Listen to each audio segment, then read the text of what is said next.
तो अनबॉक्सिंग वाला पार्ट अगर आपको डायरेक्टली देखना है तो मैंने टाइम स्टैम्प पे वो डाल दिया है। आप डायरेक्टली वो वाला देख सकते हो, पर पहले मुझे इसकी कहानी बतानी है क्योंकि इसको खरीदने में जो मेरा सर दर्द हुआ है। मतलब अब जो मैं आपको बताने जा रहा हूँ वो कोई बहुत बड़ी प्रॉब्लम्स नहीं है, बट छोटे से काम के लिए जो मुझे दिक्कतें हुई है ना वो बहुत इरिटेटिंग है। यूट्यूब की पहली पेमेंट डालने के लिए ना आपको $100 का मार्क पूरा करना होता है। हाँ, और वो $100 के लगभग 8,700 रुपए बनते हैं। ऑलमोस्ट उतने ही रुपए का ये सामान भी है।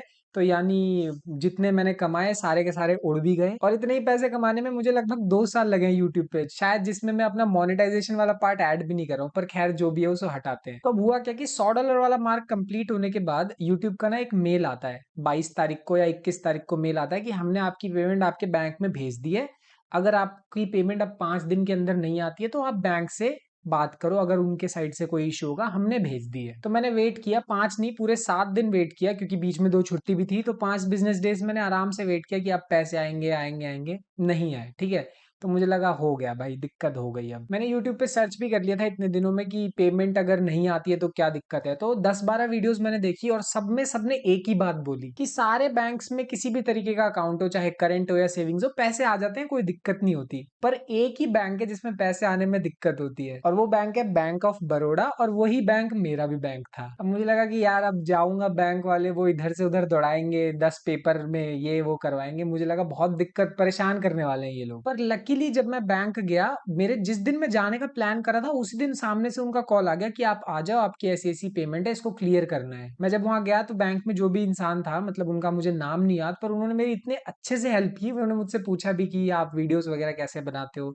मैंने सारी चीजें बताई, और मतलब जो मैंने सोचा था कि 10 तरीके की दिक्कत आएंगी, ये पेपर वो लोग बनवाएंगे, कुछ नहीं हुआ। एक छोटा सा एप्लीकेशन उन्होंने लिखवाया और हर चीज उन्होंने क्लियर करवा दी। अब सारी प्रॉब्लम सॉल्व हुई, पैसे आ गए, बट आने चाहिए थे 5 दिन के अंदर। वो आते आते मुझे लगभग 20 या 25 दिन हो गए। मतलब पेमेंट बहुत ही लेट आई। अब मैं इतना ढीठ किस्म का आदमी हूँ, मैंने ये सोच रखा था कि जब तक यूट्यूब से पैसे नहीं आएंगे ना, मैं वापस पैसे तो नहीं डालने वाला। मतलब यहाँ तक कि मेरे पास जो ट्राईपॉड वगैरह या माइक जो भी पहले से पड़ा हुआ है, वो तक मैंने अपने दोस्त से छीन रखा है। उसने पता नहीं क्यों खरीद लिया था और वो यूज करता नहीं था, मैं उठा के ले आया। मैंने बोला भाग जा, मेरे काम का है, मुझे दे दे ये। तो मैंने बहुत पहले से सोच रखा था कि मुझे यही लेना है और यही चीज मुझे चाहिए।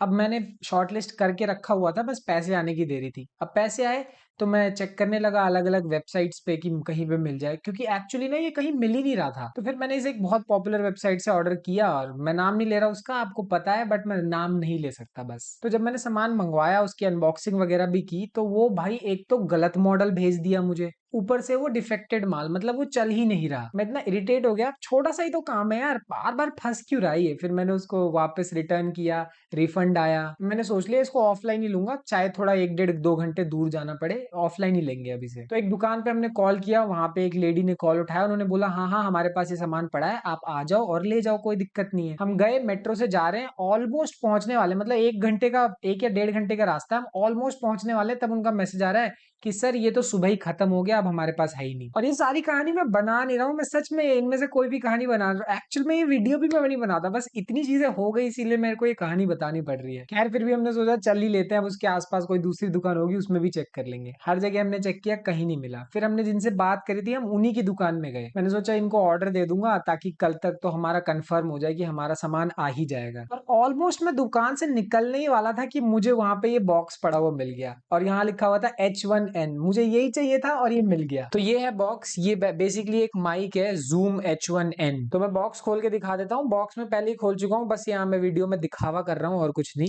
तो बॉक्स खोला, सबसे पहले तो मुझे एक दो चीजें हैं कि इसमें ये माइक का पॉप फिल्टर है, मतलब माइक के ऊपर ऐसे लगाते हैं ताकि हवा वगैरह ज्यादा ना जाए। अच्छी चीज है, बड़ी काम की चीज है ये, ठीक है। और एक ये है, अडेप्टर भी दिया है मुझे। सच बताऊं मुझे समझ नहीं आया ये अडेप्टर कहाँ यूज होगा, क्योंकि यार जो माइक है ना उसमें बैटरी लगती है। तो ये अडेप्टर से क्या करूंगा मैं, पता नहीं, इसे हटाओ, ठीक है। ये लटकाने के लिए उसको, ठीक। और ये अडेप्टर का वो हटा, हाँ ये है मेन काम की चीज। ये है जूम H1N का माइक, मतलब ये उसका केस है, और माइक इसके बेसिकली अंदर है। बहुत ही अच्छा माइक है एक्चुअली ये। अरे खुल जा भाई, अरे हाँ ये रहा। तो ये है माइक, एक बार मैं इसको अच्छे से सामने कैमरे के सामने दिखा देता हूँ। तो ये थी दुनिया की सबसे खराब अनबॉक्सिंग, पर अनबॉक्सिंग खराब थी, पर ये माइक बहुत अच्छा है, बहुत ही अच्छा। तो अब जो आप आवाज़ सुन रहे हो वो इसी माइक से है, ज़ूम H1N से। अगर आपको आवाज़ में कोई बहुत बड़ा डिफरेंस नज़र नहीं आ रहा तो वो इस माइक की गलती नहीं है, वो मेरी गलती है, क्योंकि ये ना नॉर्मल माइक नहीं है, ये काफ़ी उस टाइप का माइक है जो आप ट्वीक कर सकते हो। जिसे अगर आपको जैसा भी इस्तेमाल करना है ना, उस हिसाब से इसको आपको इसकी सेटिंग वगैरह करनी होगी। और मैं अभी तक मतलब अभी भी लिया है माइक, तो मुझे इसकी सेटिंग्स वगैरह ज़्यादा नहीं मालूम, पर मैं बताता हूँ मैंने आपको ये माइक क्यों लिया। बेसिकली ये काफ़ी छोटा सा माइक है ना, तो आप इसको घर में तो यूज़ कर ही सकते हो, जैसे अभी कैमरे के सामने बैठ के बोलना है ये तो यूज़ हो ही जाएगा। साथ ही साथ ना मैं कुछ ऐसी वीडियोज़ भी बनाना चाह रहा हूँ, और पहले एक दो बनाई भी है, जिसमें मैं बाहर जाके लोगों से बात कर रहा हूँ, तो उसमें भी ये काम आ जाएगा। मतलब ये हर जगह काम आ जाएगा, इसीलिए मुझे लगा कि मेरे लिए यही इस समय बेस्ट माइक है। और मेन चैनल पे भी जो अगली वीडियो आएगी वो इसी से होगी, और मैं कोशिश करूँगा कि इसको अच्छे से सीख लूँ, बढ़िया से फिर ऑडियो रिकॉर्ड करूँ, ताकि बढ़िया आवाज़ आए।